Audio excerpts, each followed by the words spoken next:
Everybody, let's talk about the prophetic word again today. We're going to go to Esther 9:16, and then Exodus 16:16, and then Job 5:24.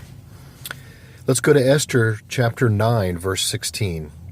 The remainder of the Jews in the king's province gathered together and protected their lives, had rest from their enemies, and killed 75,000 of their enemies, but they did not lay a hand on the plunder.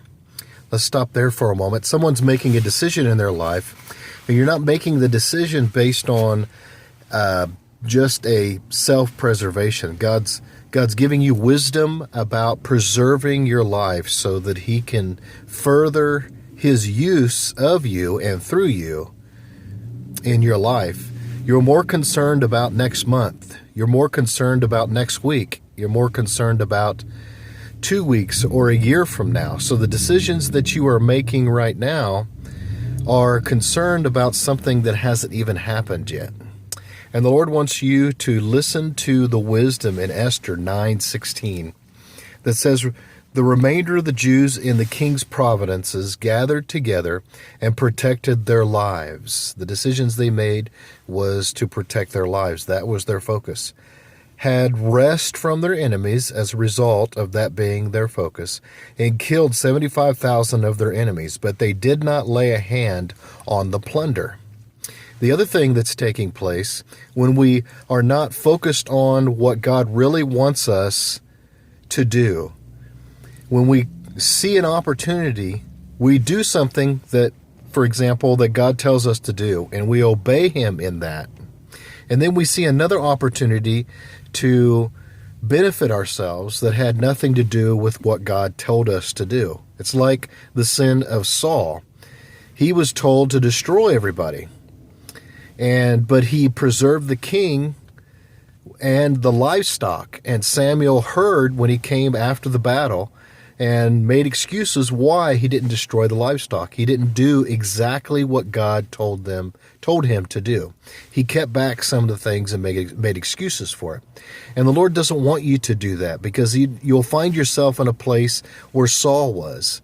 He was drawn away from something that God really wanted to bless him with because of his disobedience. He never saw it. He actually lost his position as king because he wanted to pursue further than what God had called him to do. And I think that's this prophetic word today. There's someone that is comfortable and satisfied that they are doing what God wants them to do, but you're going to be faced with a plunder or a plundering situation. And you're going to be tested on that. And the Lord is saying, do not lay a hand on the plunder. That's not what you're here for. Do not touch that, because that's going to completely redirect the purpose for which I have you going in this direction. I don't want you to touch the plunder. The next verse says in Exodus 16:16, this is the thing which the Lord commanded. Let every man gather it according to each one's need. 1 omer for each person, according to the number of persons. Let every man take for those who are in his tent. Now that is the reference to the manna that the children of Israel would go out and collect every morning. As it fell to the sky, God provided for them. They said, you only take so much, and that's it, just for what you need. It's the same thing in Esther.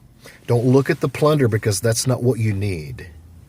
Job 5:24 says, you shall know that your tent is in peace. You shall visit your dwelling and find nothing amiss. When we go beyond what God tells us to attain to or to gather in, we're concerned about other people stealing it.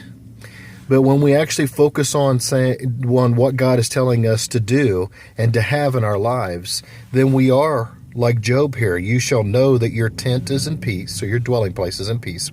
You shall visit your dwelling place and find nothing amiss. There's nothing gone. There's nothing taken.